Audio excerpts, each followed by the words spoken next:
Iglesia Cristiana Génesis, restaurando familias. No solo somos una iglesia, somos una familia.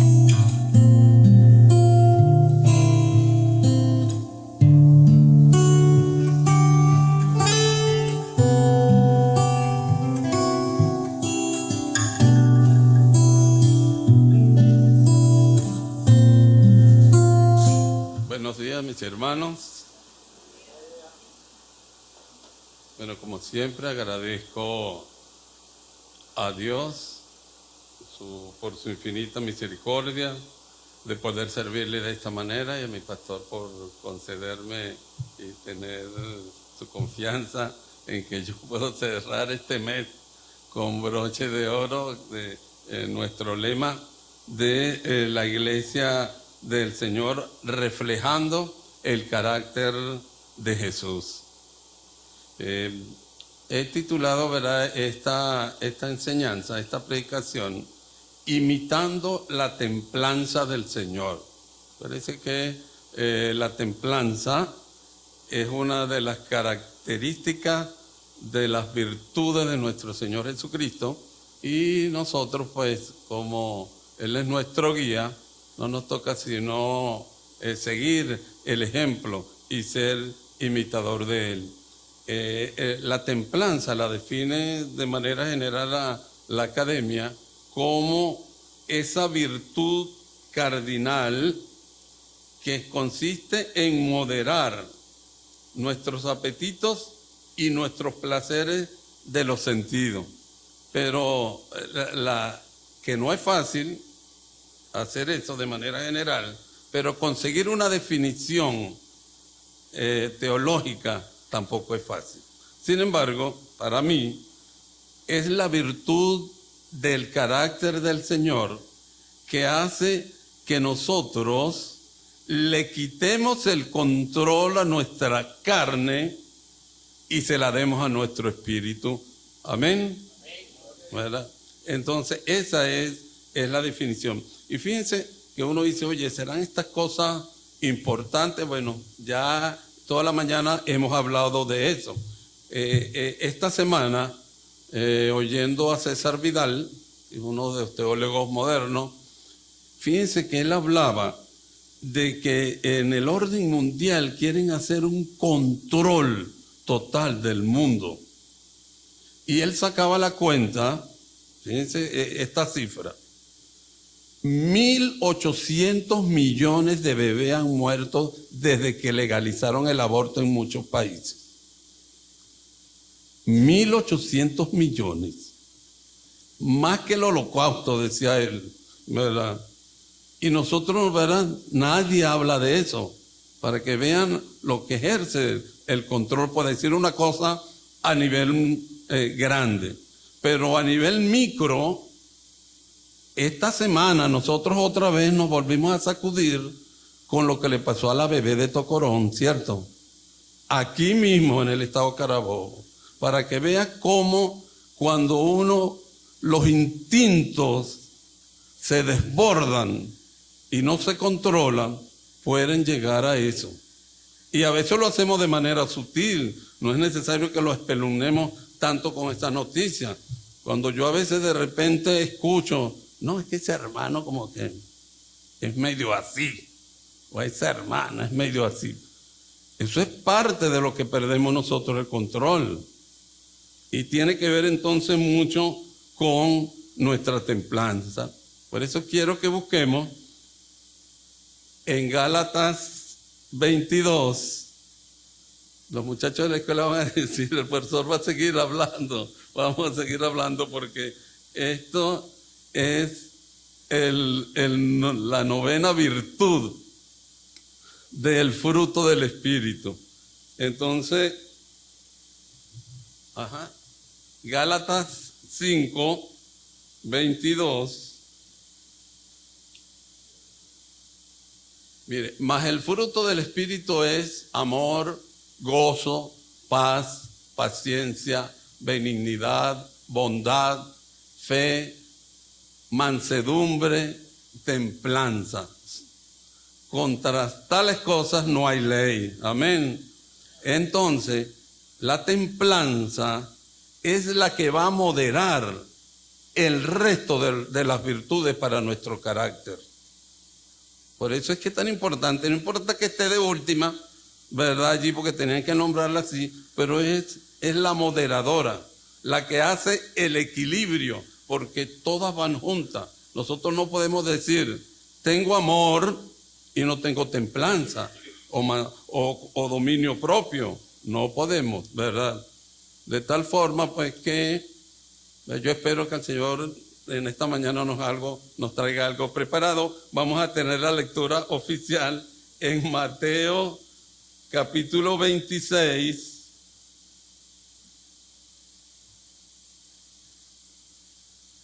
De los versículos 36 al 46. Voy a usar la Reina Valera. ¿Verdad? Ok. Entonces llegó Jesús con ellos a un lugar que se llama Getsemaní y dijo a sus discípulos, sentaos aquí entre tanto que voy allí y oro. Y tomando a Pedro y a los dos hijos de Zebedeo, comenzó a entristecerse y angustiarse en gran manera.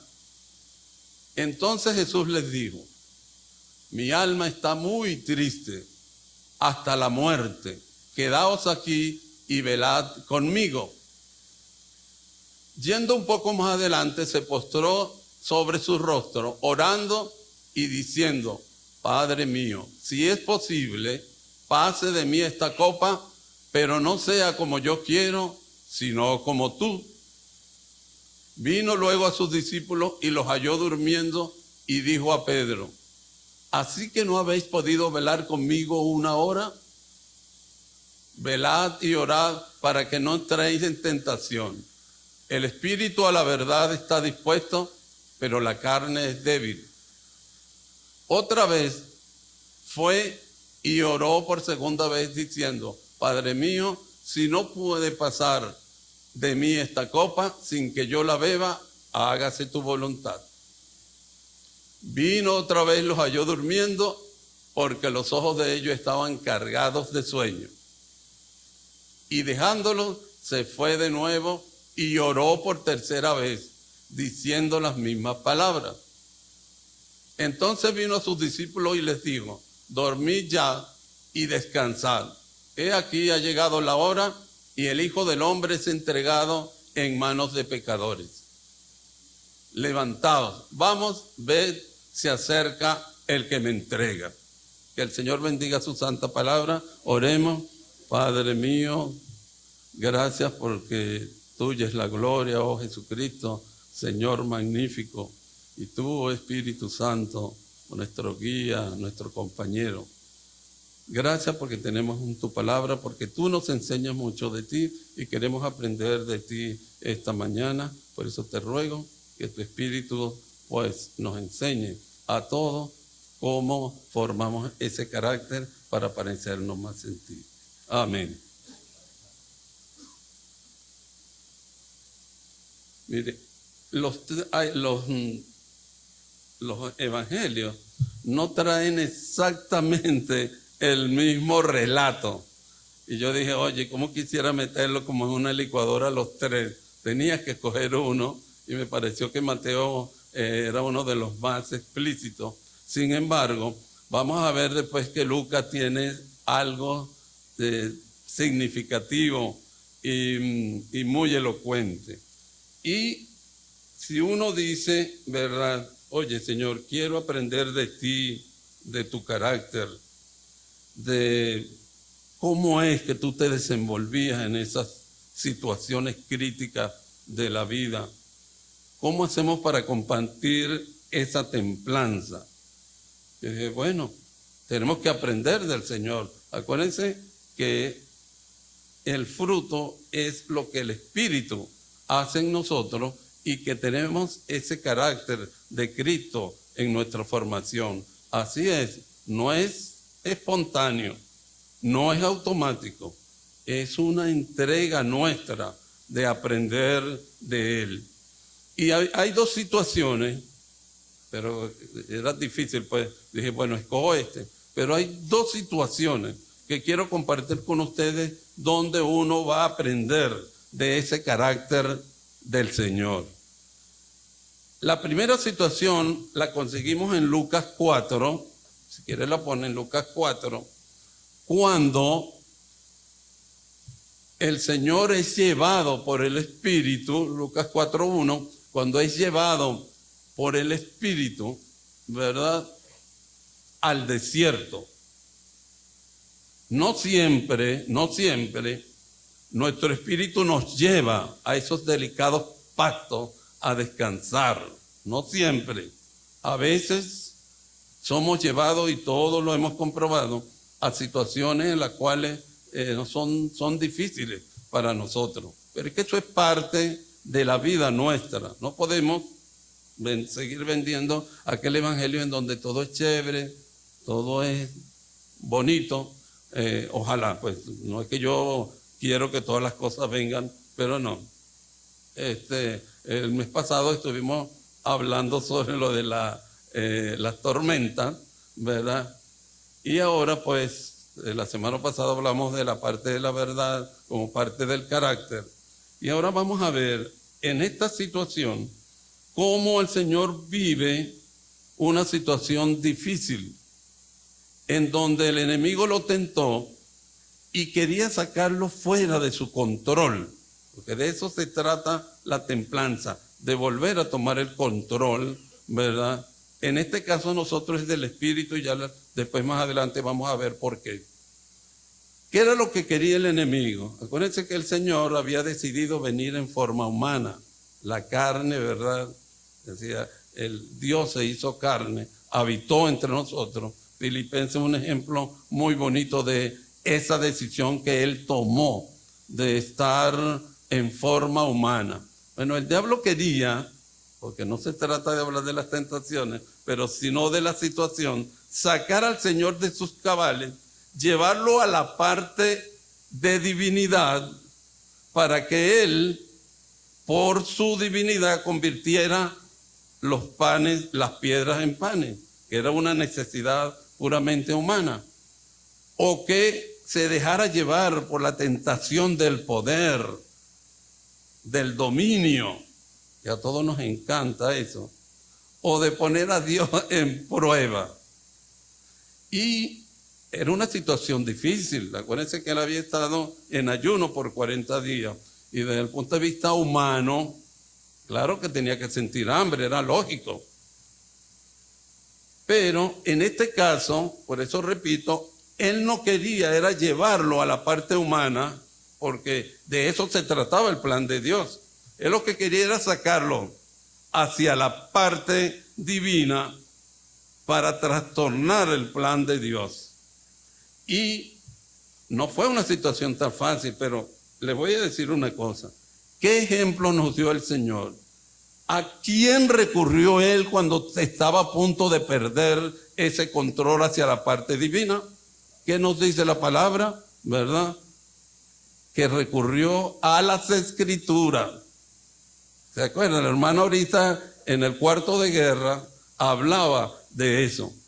Ese es el ejemplo que tenemos.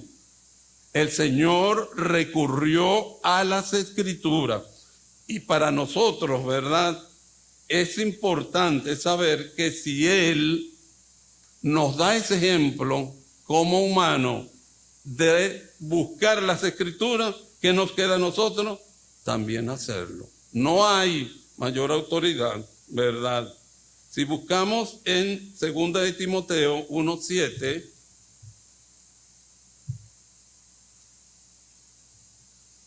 dice, porque no nos ha dado Dios espíritu de cobardía, sino de poder, de amor y de ¿qué? De dominio propio. Amén. Entonces, el Señor recurrió para poder tener apoyo en la palabra. En la palabra, busquemos ahora en 2 de Timoteo, pero 3:16, para que vean qué dice este pedazo de la palabra. Toda escritura es inspirada por Dios y útil ¿para qué? Para enseñar, para redarguir, para corregir para instruir en justicia.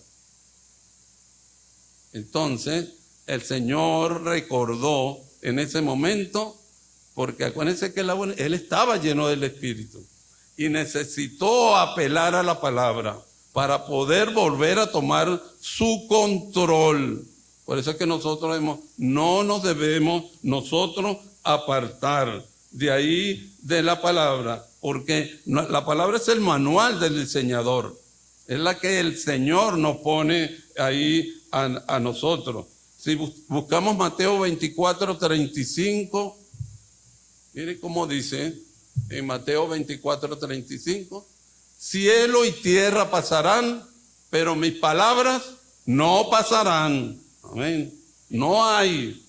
Y cuidado, porque a veces hay mucha tendencia a creer que este libro pasó de moda y mucha gente lo quiere obviar. Y hay grandes líderes, inclusive, que quieren decir que aquí hay cosas que están obsoletas. Cuidado, eso no es sino maniobra del enemigo. Esto no va a pasar jamás. Podrá pasar el cielo y la tierra y nosotros también, pero esta palabra no. Y por eso es que nosotros debemos buscar ahí en el diseñador donde podemos conseguir esa palabra para nosotros volver a tomar nuestro control. Busquemos Hebreos 4:12. Voy a hacer trabajar a los muchachos, pero ellos ya están acostumbrados a eso. Porque la palabra de Dios es viva y eficaz y más cortante que toda espada de dos filos. Penetra hasta partir el alma, el espíritu, las coyunturas, los tuétanos y discierne los pensamientos y las intenciones del corazón. Amén. No hay cosa donde la palabra no penetre, de tal forma que cuando estemos en estas situaciones, acordémonos que parte del carácter y de la templanza del Señor fue buscar la palabra, buscar la palabra. Ahora, volvamos a nuestro pasaje estelar, a nuestro pasaje central. Getsemaní, que representa, primero era un sitio habitual desde el punto de vista del contexto donde él pasaba varias veces o en varias oportunidades con sus discípulos. Mire, era tan frecuente y tan común que aunque él no anunció que iban para allá, porque ustedes creen que Judas sabía que estaba ahí, porque era un sitio donde ellos frecuentemente iban, ¿verdad? Y el término que significa esa prensa de aceite de los olivos, que dicen que todavía en esa zona hay olivos sembrados, ¿verdad? Entonces uno se pregunta, ¿por qué hay pasajes como estos en las Escrituras? Uno a veces quisiera tener solamente todos los pasajes bonitos, pero ahí está un pasaje tan fuerte como este que nos deja. Y una de las cosas que a veces yo hago cuando estoy haciendo mis estudios es ese: Señor, ¿por qué está este pasaje aquí? ¿Qué nos enseña? Porque hay pasajes que son fuertes.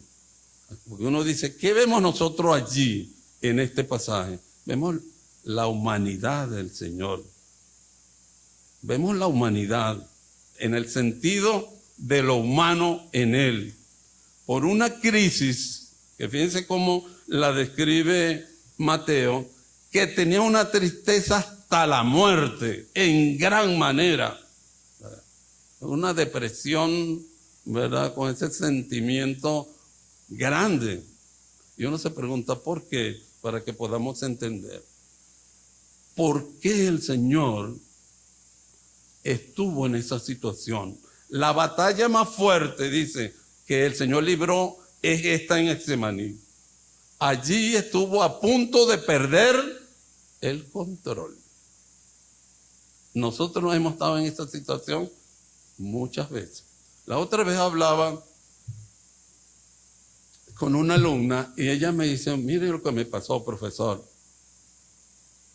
En mi sitio de estudio me quitaron un objeto mis compañeros y como ellos sabían que yo era creyente, me dijeron, dime, ¿qué haría Jesús en estos momentos? Ella lo que le respondió fue esto. Mira, al que ella creía que tenía sujeto, yo no quiero que en tu boca sucia de ateo nombres al Señor, así que dame mi cosa.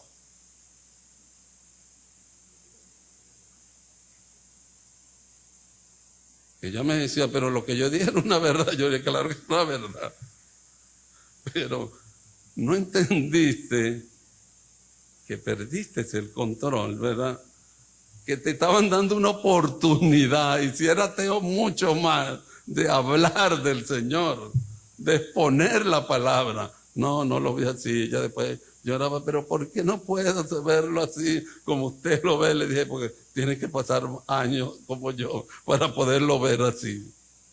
Entonces, fíjense lo que significa en un momento dado, y eso que era una situación sencilla. Bueno, les cuento que una vez yo tenía que viajar a México y mandé a arreglar una maleta, y cuando la fue a buscar 2 días antes, el Señor no me la tenía lista. Mira, aquello fue que le dije hasta el mal que se iba a morir. ¿Cómo es posible? Todas las cosas que ustedes se imaginen, todo, ¿verdad? Dios me devolvió la maleta y yo le dije a Lili, oye, yo creo que perdí el control. Y fíjense una cosa interesante. Nosotros creemos que es así y resulta que no. Yo gané el control, pero en mi carne. Lo perdí en el espíritu. Lo gané en mi carne, entonces la carne se posesionó, ¿verdad?, en mí. Y nosotros sabemos, vamos a buscar Gálatas 5:16, para que leamos esos 3 versículos, creo. Digo pues, andad en el espíritu y no satisfagáis los deseos de la carne. Porque el deseo de la carne es contra el espíritu, y el del espíritu es contra la carne. Y estos se oponen entre sí para que no hagáis lo que quisieres. Pero si soy guiado por el espíritu, no estás bajo la ley. El próximo. Y manifiestas son las obras de la carne: adulterio, fornicación, inmundicia, lascivia, idolatría, hechicería, enemistades, pleitos, como el que yo tuve, ¿verdad? Celo, ira, todo eso también estaba ahí. Contiendas también estaba ahí. Disensiones, herejías, envidia, homicidio, borracheras, orgías y cosas semejantes a estas, acerca de los cuales os amonesto, como ya los he dicho antes, que los que practican tales cosas no heredarán el reino de Dios. Amén. Entonces, la lista es larga. Si yo las tuviera todas, se los digo, pero no las tuve. Con esa sola bastaba, ese poquito, con esas 2 o 3. Y entonces, a uno le han hecho ver eso, que uno pierde el control, pero lo perdió en la parte del espíritu. Y le dio poder, ¿verdad?, al cuerpo, a la carne. Y se desenfrena, y sobre todo si lo tenemos ahí acumulado. De tal manera, ¿verdad? Lili me dice, pero ¿por qué tiene que decir las cosas mal? Por ahí tengo una buena, ¿verdad? Entonces, porque es parte de la experiencia como la del Señor. Fíjense cómo estaba. Se sentía solo, angustiado. Lucas lo describe de una manera tanto que decía que su estado de agonía fue tanto que yo creo que si estuviera aquí predicando Alfonso, hubiese dicho de entrada que lo que tenía era una hematoidrosis. O sea, que él habla así, ¿verdad? Y Lucas decía que estaba sudando gotas de sangre. Era tanta la tensión, así digo yo, Si le hubiésemos puesto un tensiómetro en ese momento al Señor, Dios, yo creo que ni Héctor le gana. Entonces, es tanta la tensión que las venitas y la presión se rompen en las glándulas sudoríparas y sale sudor y sangre. Imagínense ustedes, por eso decimos, la batalla más fuerte la estaba librando ahí. No se compara ni siquiera a la de la cruz. Él no quería pasar de esa copa. Que en el Antiguo Testamento, la copa refleja la ira de Dios. Porque tenía dos cosas. Sabía desde el punto de vista humano todo lo que iba a pasar, que los que vieron La Pasión de Cristo, esa película, saben todo lo que iba a pasar. Pero además está la parte espiritual, que sabía que él tenía que cargarse con los pecados nuestros. Yo digo, mire Señor, solamente con los míos se hubiese sentido así, aunque sea una gotica de sangre, por los míos estaba ahí, ¿verdad? Pero era el de toda la humanidad. Y saben que Dios no se complace con el pecado, sino que Él se aparta del pecado. Y para Él eso era un motivo de tristeza, cómo se iba a fracturar por momentos que no sabemos cuánto, la famosa Trinidad, porque Él se iba a cargar al día siguiente con todos los pecados que habían pasado, que estaban pasando y los que todavía están. Y además de eso, ¿verdad?, se sentía solo. Ahora, ¿cómo hizo el Señor para tener en ese momento, no perder su compostura, para dominar en una situación tan fuerte? Porque estoy seguro que todos hemos pasado por situaciones y seguimos pasando por situaciones, desde la más sencilla, pues, hasta cuando se nos atraviesa alguien en la avenida, o cuando salimos y vemos la cola ahí de gasolina que no nos dejan pasar, ¿verdad? Todos hemos pasado por ahí, ¿verdad? Y entonces, ¿qué ejemplo nos da el Señor allí? Fíjense, ya lo dijo la hermana Milena este miércoles y ahorita lo reafirmamos. ¿A quién buscó? ¿Cuál fue el recurso del Señor? La oración. La oración. Eso es que la hermana Milena decía el miércoles. La oración es lo primero, no puede ser lo último. Y para nosotros la oración debe ser lo primero. Él se sentía solo y él dijo, en la oración ¿a quién busco? Al Padre y al Espíritu. Porque es verdad, uno dice, cuando está en esas situaciones uno quiere buscar compañeros, ¿verdad? Como él trató de buscarlo en los discípulos. Cónchale, vengan, oren. ¿Y qué va? Y ellos dormidos. No, yo creo que era que no, y es verdad, no entendían la situación por la cual le estaba pasando el Señor. No lo entendían. Pero a veces uno necesita buscar al compañero. Fue una de las cosas que hizo el Señor. Nosotros tenemos a la mano, podemos buscar al pastor, bueno, digo yo, lo comprometo aquí y hago la propaganda, está el Ministerio de Consejería también delante de ustedes, que pueden buscar en un momento dado cuando estén en situaciones como esta.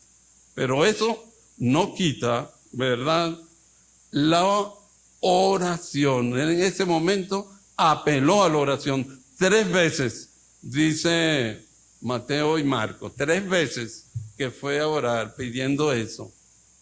Pero, fíjense, en la oración, como uno tiene que exponer todo su espíritu, su verdad, porque el Señor conoce, a Él no lo podemos venir. Eso es como que yo, después que se le accidente la maleta, me fue a orar y dijera, bueno, Señor, tú sabes que le dije fueron 2 o 3 cositas. No. Nosotros a veces queremos suavizarnos a nosotros cuando se trata de nosotros. Pero lo que hemos aprendido a desnudar nuestra alma delante de Dios, sabemos que es así. Que Él ahí estaba desnudando su alma como humano en ese momento, buscando la ayuda del Espíritu y del Padre a través de la oración.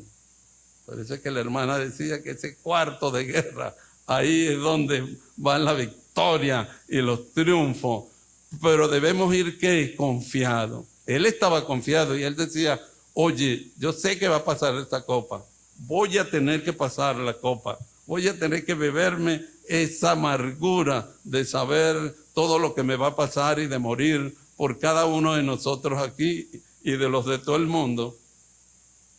Pero ¿qué dijo él, verdad? Que no sea mi control, que no sea lo que yo quiero. Esa es la confianza, sino lo que tú digas. Y entonces había una obediencia allí, una de las cosas que nos va a ayudar para nosotros poder tener ese carácter del Señor en templanza y podernos dominar aquí, en el trabajo, en la casa, donde sea. Es saber que nosotros tenemos que ser obedientes, ¿verdad?, de la palabra. Obediencia es una de las cosas importantes, importantísimo. Mire, yo una vez tuve una situación, aquí va la buena, una situación donde yo tenía que ser ayudado porque venía de una crisis de ruptura de pareja.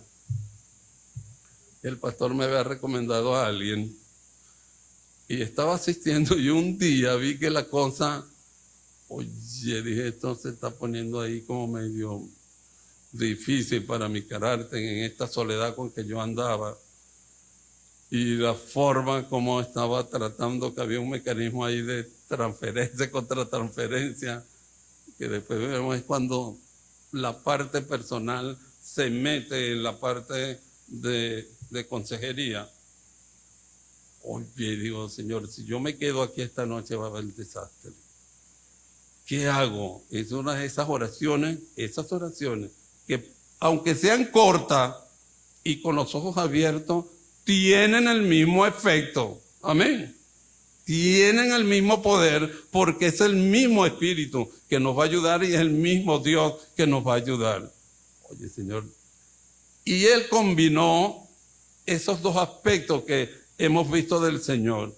Palabra, y me dijo, acuérdate de José y Potifar. Y esto tenía que ser rápido porque, oye, y vino la calma otra vez. Y dije yo, tengo algo preparado para ti. Dame 2 segundos. Y se lo dejé así con la picardía, que no creyera que yo iba a dejar la peluca. ¿Verdad? Y cuando sintió que yo prendí el carro, salió, pero que va, yo fui, aceleré, iba cantando en mi carro y dice, Señor, tú eres misericordioso. ¿Verdad? Y es verdad, después el pastor me preguntó, ¿cómo te fue y tal? Y yo le dije, ya, yo estoy chévere, no voy a ir más para allá. 2 meses después, me echó un cuento y yo le dije, ese pudo haber sido yo. Entonces, sí funciona la palabra, la oración, ¿verdad? No es cuento, porque es verdad, uno a veces lee y uno quiere que de verdad uno aprender esas cosas bonitas. La oración es lo más poderoso, pero una cosa es que de verdad uno lo diga y otra cosa es que uno lo viva. Entonces, cuando uno lo vive, que sabe que es verdad, que en ese momento la oración, cuando llega la palabra de Dios en nosotros, eso funciona. Y entonces eso es lo que nosotros debemos entender, hacer, y como decía el pastor la semana pasada, no se nos olvide la vitamina A de aplicación, porque tenemos que aplicarla. Pero nosotros a veces escudriñamos, aprendemos, pero nos cuesta aplicar, porque ese mismo Padre es el que nos va a socorrer, el mismo que socorrió al Señor. En Juan 17:15, fíjense cómo en toda la oración, si pudiéramos leer todo mejor, eso lo pueden, como dice el pastor en la casa, fíjense, no ruego que los quites del mundo, sino que ¿qué? Que nos guarden. El mismo que guardó el Señor ahí en Getsemaní es el mismo que nos va a guardar a nosotros. El mismo espíritu que estuvo con él ahí en Getsemaní es el mismo que va a estar con nosotros. Porque le digo una cosa, la carne le encanta satisfacerse a ella misma. Es lo que les gusta. Le gusta como agradarse ella misma. Y entonces muchos hablan del autocontrol. Cuidado, es peligroso. Nosotros no debemos tener un autocontrol. Porque si nosotros se nos ocurre, por nosotros mismos, por la experiencia que queremos tener, por la madurez espiritual que queremos tener, y nos vamos a enfrentar solo, no podemos enfrentar solo una situación sin recurrir al carácter del Señor, sin el Espíritu. Mire, eso es un fracaso seguro, porque la carne va a ganar. Todos sabemos eso. La carne va a ganar. Tenemos que hacer como aquella muchachita, ¿verdad? Cuando le dijeron, si el diablo toca la puerta, ¿tú qué haces? Y dijo, yo le digo al Señor que vaya a abrir. Amén. A nosotros nos encanta ir nosotros, no, yo soy el fuerte. Así como Sansón, ¿verdad? ¿Y dónde terminamos, verdad? Con todo lo que leímos ahí de Gálatas. Entonces, el Espíritu, ¿qué es lo que hace?